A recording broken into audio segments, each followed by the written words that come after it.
Salam sejahtera dalam kasih Tuhan Yesus Kristus yang adalah kepala gereja kita.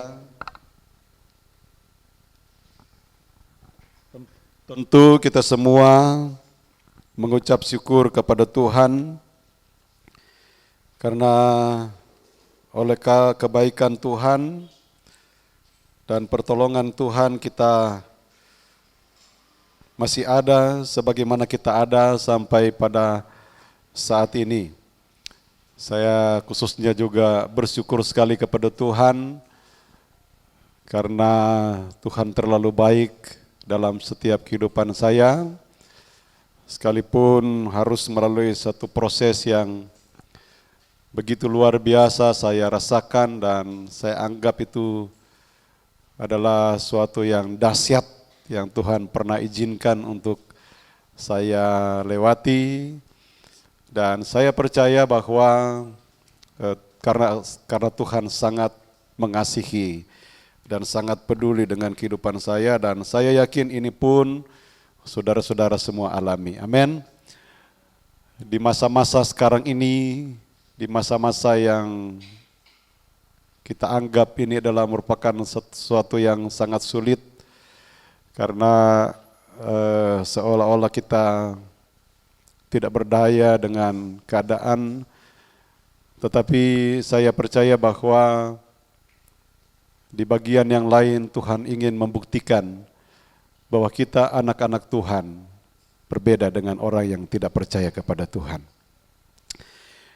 Baik, kita akan melihat kebenaran firman Allah.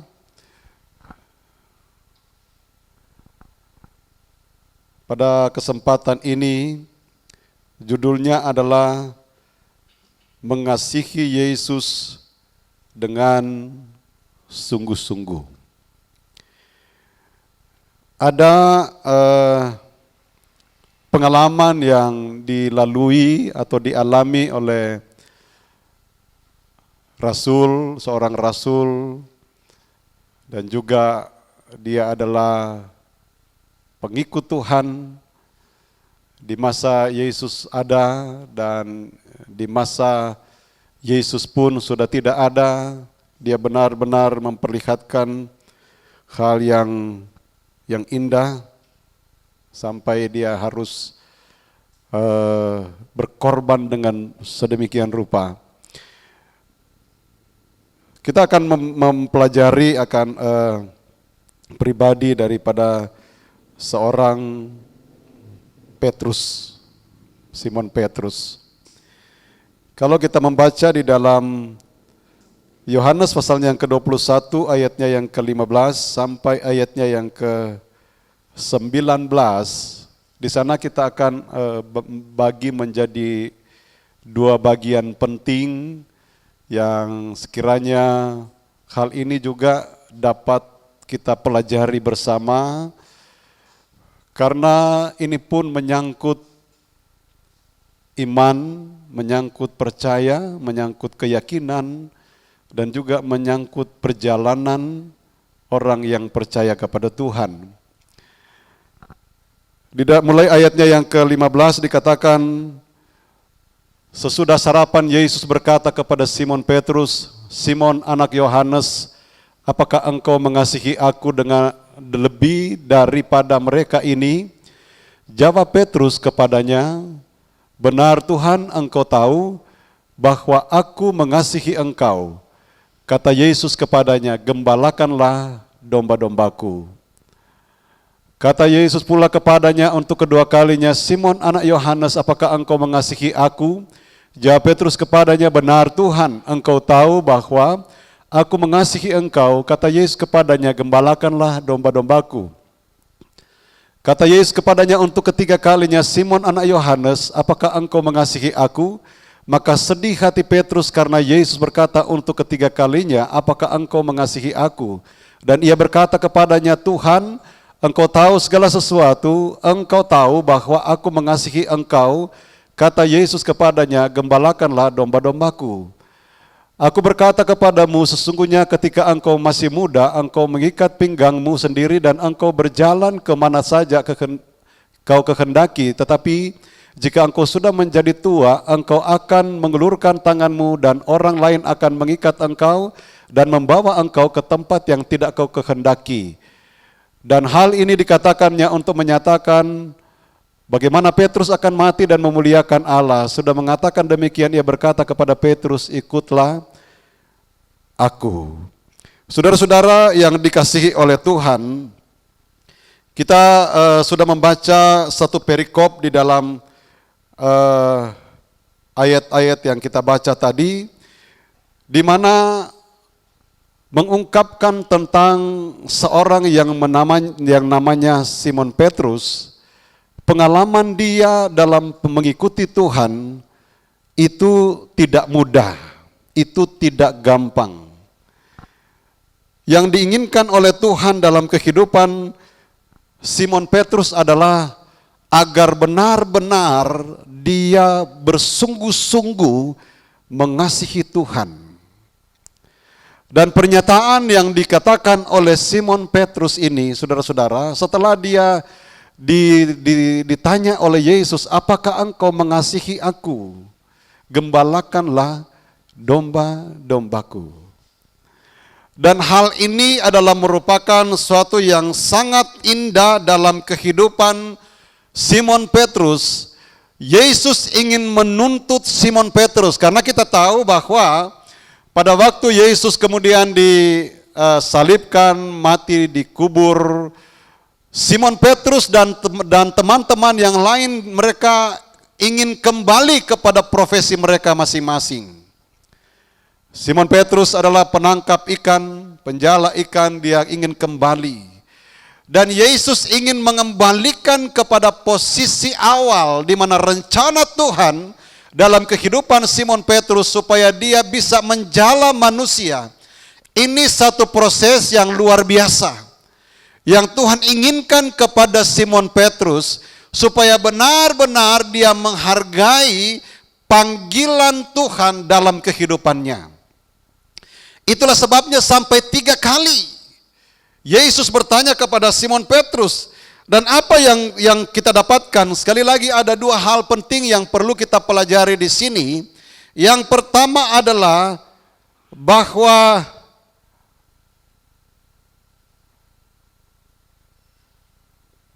kasih yang mengandung tanggung jawab. Nah, ini yang dituntut oleh Yesus kepada Simon Petrus.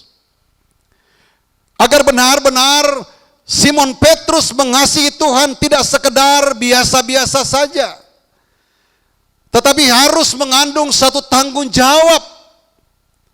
Tanggung jawab yang benar-benar diperlihatkan supaya ada kesungguhan di dalamnya. Jadi bukan hanya sekedar tanggung jawab biasa, ada fokus di sana. Ada sesuatu yang harus diperlihatkan oleh seseorang yang bertanggung jawab, memperlihatkan kepada yang memberikan tanggung jawab itu bahwa dia benar-benar atau sungguh-sungguh melakukan tugas yang diberikan. Kita mempunyai tugas masing-masing, pelayanan masing-masing yang Tuhan sudah percayakan kepada kita. Nah, kita diingatkan apakah kita sudah menjalankan tugas kita dengan sungguh-sungguh atau belum? Amin, saudara. Atau mungkin itu hanya menjadi satu sampingan saja, bukan yang teristimewa. Nah, ini yang dituntut oleh Yesus kepada Simon Petrus. Sampai 3 kali Yesus mengatakan, dan diakhiri dengan apa? Gembalakanlah domba-dombaku. Ini supaya Simon Petrus ini dengan sungguh-sungguh bertanggung jawab dengan apa yang sudah ditugaskan oleh Yesus kepadanya, yaitu gembalakanlah domba-dombaku. Sekali lagi saudara-saudara, kita semua mempunyai tanggung jawab yang berbeda-beda. Kami gembala bertanggung jawab untuk memelihara saudara-saudara sebagai domba, yang digambarkan sebagai domba. Harus memberikan yang terbaik, berusaha untuk memberikan yang terbaik, dan di dalamnya harus ada kesungguh-sungguhan. Sebab kalau tidak saudara-saudara, maka Ada satu bahasa yang disampaikan, jangan sampai mereka yang mengabarkan Injil, mereka yang ditolak. Sehingga ini harus muncul dalam kehidupan kami sebagai hamba Tuhan. Harus sungguh-sungguh, saudara-saudara. Saya sudah pernah saksikan bagaimana Tuhan memproses saya sedemikian rupa. Dan di dalam proses itu, Tuhan ingatkan, bersungguh-sungguhlah dalam pelayanan. Seringkali saudara-saudara, saya sampai katakan kepada ibu gembala, saya dulu paling suka bulu tangkis. Sampai-sampai kalau mau ada jadwal pelayanan harus disesuaikan dengan bulu tangkis. Coba bayangkan saudara. Dan Tuhan menegur saya dengan begitu hebat. Saya katakan kepada istri, besok-besok kalau ada pelayanan dulu. Coba bayangkan misalnya ada orang telepon, nanti tolong kapan gitu, saya suka main hari Selasa dan Kamis. Tuhan hajar saya sampai sekarang nggak main-main bulu tangkis, saudara-saudara. Dan diingatkan, jangan itu yang menjadi fokus. Jangan itu yang mengikat sehingga pelayanan dikesampingkan. Coba bayangkan saudara. Seolah-olah pelayanan disetarakan dengan bulu tangkis. Bahkan lebih dominan bulu tangkis. Coba bayangkan. Dan ini pengalaman yang Tuhan hajar saya habis-habisan. Dan saya berdoa kepada Tuhan, Tuhan kuatkan saya. Amin. Haleluya saudara. Sebab tidak gampang saudara untuk meninggalkan keinginan kita, kesukaan kita. Tidak gampang. Oh, berat saudara-saudara. Sebentar kalau kita akan melihat bagaimana kasih itu mengandung pengorbanan, itu yang kedua. Memang Tuhan izinkan semuanya. Sampai saya dibawa, saya tidak katakan bahwa dokter salah. Memang Tuhan izinkan semuanya itu. Coba bayangkan saudara-saudara, saya ke THT, saya dikasih obat yang 3 macam semuanya steroid, artinya itu keras. Goncang saya, pikiran melayang, perasaan tidak enak, dan lain sebagainya. Dan apakah dokter itu salah? Saya katakan tidak. Karena di saat itu kemudian saya mengoreksi diri saya, Tuhan apa menjadi keinginanmu dalam hidup saya? Kira-kira apa? Banyak sekali yang Tuhan beritahukan kepada saya. Apa yang harus dirubah? Daging ini sangat menderita. Seringkali sampai saya berpikir rasa-rasanya tidak kuat.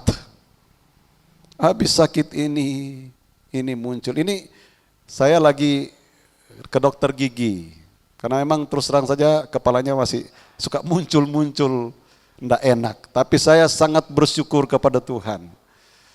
Tuhan selalu izinkan dalam pelayanan, saya selalu ingin sekali untuk tampil dalam melayani Tuhan. Beberapa waktu yang lalu juga saya rasakan sampai keringetan, ini puji Tuhan, keringatnya sudah sangat berkurang. Sampai sudah kena vertigo. Karena vertigo itu salah satu yang muncul ketika vertigo, keringat dingin. Gak ada angin, gak ada hujan, keringat dingin. Itu salah satu. Dan itu saya alami. Karena biasanya kan katanya kalau keringat dingin itu jantung diperiksa nggak apa-apa. Puji Tuhan. Nah ini saudara-saudara, saya di sini juga saya yakin Tuhan memberitahukan apa yang harus dilakukan dalam menghadapi setiap masalah ini. Coba bayangkan, saya sebagai seorang hamba Tuhan sebenarnya ini sesuatu yang tidak enak. Masa saya takut saudara-saudara? Takut yang berkelebihan. Coba bayangkan, saya telepon teman saya, dia sampai ketawa. Waduh, maaf, bukan mau sombong, tetapi Tuhan juga percayakan di dalam penginjilan. Dia katakan, penginjil sudah keliling kemana-mana, takut setan katanya. Ketawa-ketawa dia. Waduh. Nah ini saudara-saudara yang memproses saya. Dengan peristiwa itu, iblis macam-macam dia mau tanamkan di dalam hati saya, di dalam pikiran, perasaan saya, dan lain sebagainya. Dan saya yakin ini adalah proses Tuhan di dalam kehidupan saya. Proses yang memang tidak enak banget saudara-saudara. Tetapi kalau ini Tuhan izinkan karena Tuhan mengingatkan kepada saya, apa yang harus saya lakukan? Saya ingin belajar bersungguh-sungguh di dalam melayani Tuhan. Belajar lagi saudara. Karena ternyata mungkin seperti saya sudah katakan tadi, bulu tangkis diutamakan, pelayanan dinomorduakan. Seolah-olah pelayanan itu dikesampingkan, harus jadwal bulu tangkis dulu. Lihat dulu kapan main bulu tangkis, lalu pelayanan. Bayangkan saudara. Dan Tuhan hajar saya habis-habisan, saya katakan kepada saudara. Karena ini yang Tuhan inginkan. Jadi saudara-saudara, ini juga mengingatkan kepada kita. Kita kuat, kita sehat, puji Tuhan. Belajar untuk menghargai apa yang Tuhan sudah berikan kepada kita. Bertanggung jawab itu penting. Itu sangat penting. Dan lakukan tanggung jawab yang Tuhan berikan kepada kita dengan sungguh-sungguh. Haleluya. Amin saudara. Dan saya sekarang sementara belajar untuk bersungguh-sungguh melayani Tuhan lagi. Seolah-olah waktu-waktu yang lalu itu enggak ada apa-apanya. Semuanya enggak ada apa-apanya. Dan Tuhan ingatkan belajar lagi untuk melayani dengan sungguh-sungguh. Dan ini yang perlu kita pelajari dari seorang Petrus. Tuhan ingin tanamkan kepada Petrus supaya engkau benar-benar melayani Tuhan dengan sungguh-sungguh. Dan itu dilakukan oleh Petrus sampai dia menangis. Kali yang ketiga Yesus bertanya, apakah engkau mengasihi aku? Petrus menangis karena sampai 3 kali. Mungkin jawaban yang pertama dan kedua itu hanya biasa-biasa saja. Itu kan pertanyaan biasa. Nanti juga saya bisa kembali lagi, bisa ya melayani sih melayani dan lain sebagainya. Tetapi yang ketiga kali dia betul-betul merasa bahwa ini pertanyaan yang diinginkan oleh Yesus supaya dia mau melakukan tugas yang diberikan oleh Yesus dengan sungguh-sungguh. Amin. Tuhan sayang kita semua. Ada haleluya saudara. Kemudian yang kedua adalah kasih yang mengandung pengorbanan. Nah ini yang saya katakan tadi. Kalau tadi saudara-saudara itu di dalam ayatnya yang ke-15 sampai ayatnya yang ke-17 ya. Tentang bagaimana Petrus diinginkan oleh Yesus supaya dia bertanggung jawab melakukan kewajibannya dengan sungguh-sungguh. Dan yang kedua, ayatnya yang ke-18 sampai ayatnya ke-19, kasih yang mengandung pengorbanan. Ayat 18, aku berkata kepadamu, sesungguhnya ketika engkau masih muda, engkau mengikat pinggangmu sendiri dan engkau berjalan kemana saja engkau kehendaki. Tetapi jika engkau sudah menjadi tua, engkau akan mengulurkan tanganmu dan orang lain akan mengikat engkau dan membawa engkau ke tempat yang tidak kau kehendaki. Ayatnya yang ke-19. Dan hal ini dikatakannya untuk menyatakan bagaimana Petrus akan mati dan memuliakan Allah. Sesudah mengatakan demikian, ia berkata kepada Petrus, ikutlah aku. Kasih yang mengandung pengorbanan. Kasih yang mengandung pengorbanan itu enggak enak untuk dilakukan. Sakit orang berkorban itu enggak enak. Memberikan sesuatu itu tidak enak sebenarnya, saudara-saudara. Tetapi ini yang dituntut oleh Yesus kepada Petrus. Semasa engkau muda, dimanapun engkau mau pergi silakan, bebas. Tetapi ketika engkau sudah tua, maka engkau terikat oleh sesuatu, oleh orang lain. Dan engkau akan dibawa kepada keadaan yang sebenarnya engkau tidak inginkan. Tetapi itu harus engkau jalankan, memerlukan pengorbanan. Saudara yang masih muda, saudara kan bebas. Belum ada yang secara manusia mengontrol misalnya, atau adalah misalnya kontrol, tapi apa yang kita inginkan itu bisa kita lakukan semau kita. Dan Tuhan inginkan, saudara-saudara, kehidupan orang yang percaya kepada Tuhan harus memperlihatkan bagaimana kita menjalankan apa yang menjadi tugas kita. Sebagai seorang yang percaya, ada pengorbanan di sana. Saudara datang di sini adalah ada pengorbanan. Saudara diperiksa sana, periksa sini, dan lain sebagainya. Seringkali juga kita mungkin merasa tidak enak, tetapi apa boleh buat? Ada pengorbanan yang harus saudara perlihatkan di sana. Dan inilah yang dituntut oleh Yesus kepada Petrus. Dia harus berkorban. Dan bahkan Petrus dia harus berkorban sampai mati. Dan sekali lagi saudara-saudara, ini enggak enak buat kehidupan seseorang walaupun percaya kepada Tuhan untuk berkorban. Tetapi kalau ini dijalankan sesuai dengan kehendak Tuhan, kita adalah orang yang sangat berbahagia. Sebab kenapa? Dampak dari kita berkorban dengan sungguh-sungguh, dengan senang hati, akan memberikan sukacita di dalam kehidupan kita.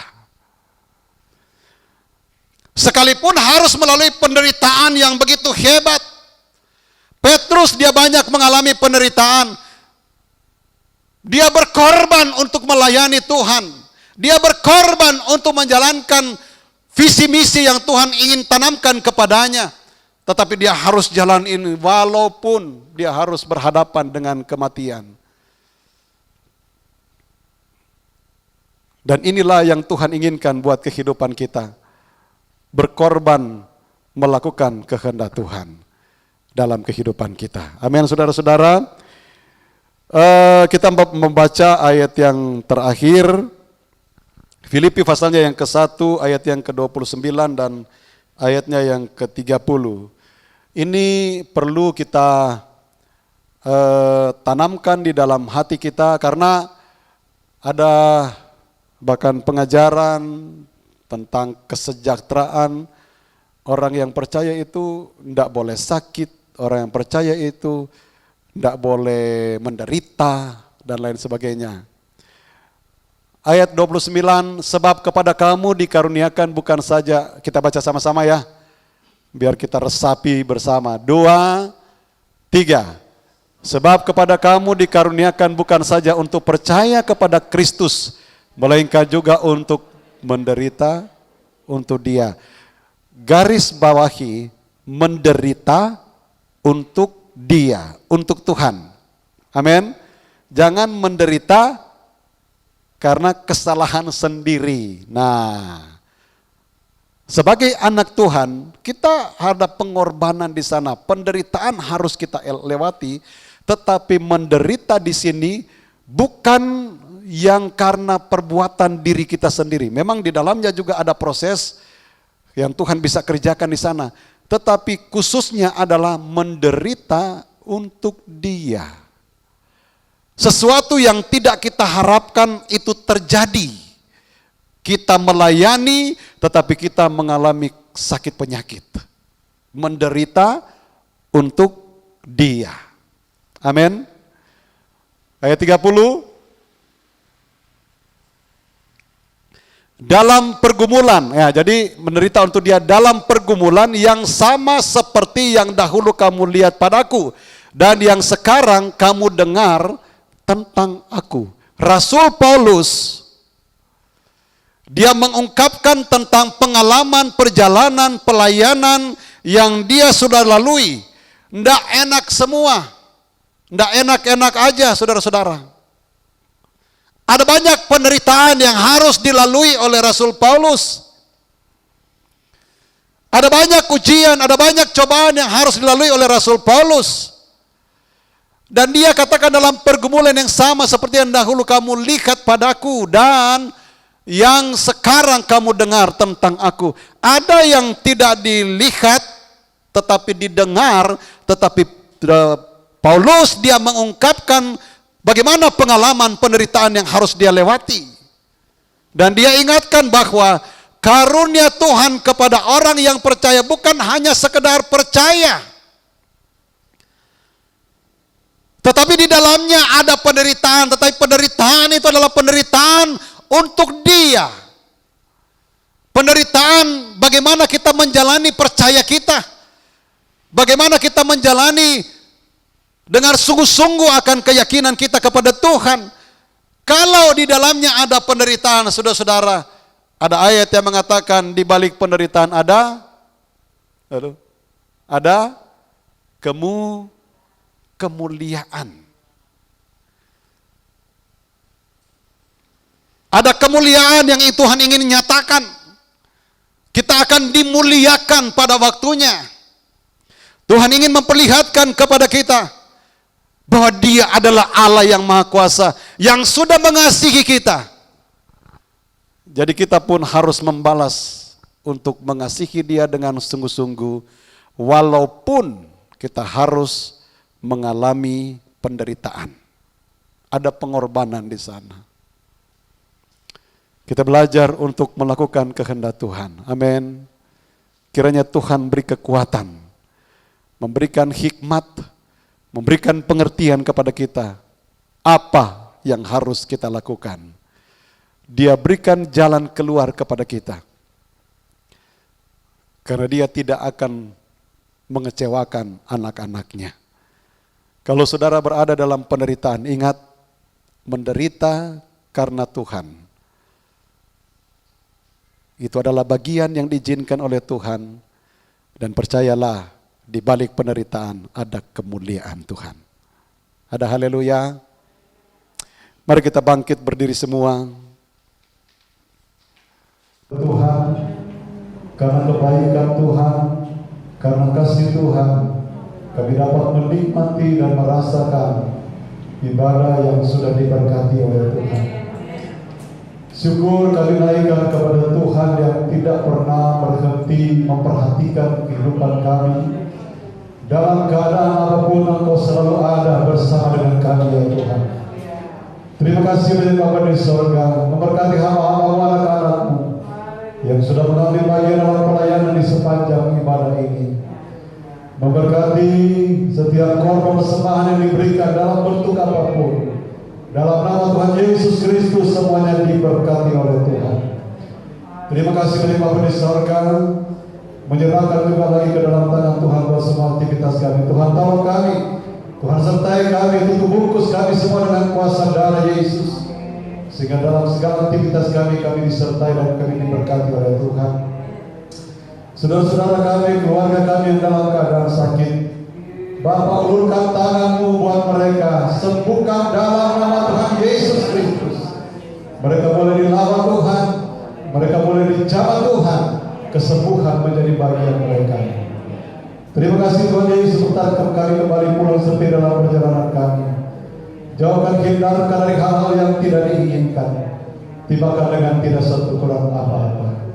Terima kasih Bapa di surga, dan pada akhirnya jemaat yang dikasihi Tuhan, pulanglah dengan berkat daripada Allah Bapa, cinta kasih dari Tuhan Yesus Kristus sebagai Allah Anak, persekutuan Allah Roh Kudus kiranya menyertai kita sekalian, menuntun, menghibur, menguatkan, akan meneguhkan iman, percaya, keyakinan kita, mulai pada saat siang hari ini sampai selama-lamanya. Tuhan Yesus datang kembali pada kali yang kedua. Dengan pengucapan syukur, kami terima berkat-berkat rohani dari Tuhan. Dan kami akhiri ibadah kami pada saat ini, kami alaskan hanya di dalam nama Tuhan Yesus Kristus. Haleluya. Dan kita semua berkata amin. Tuhan Yesus memberkati kita semua. Haleluya.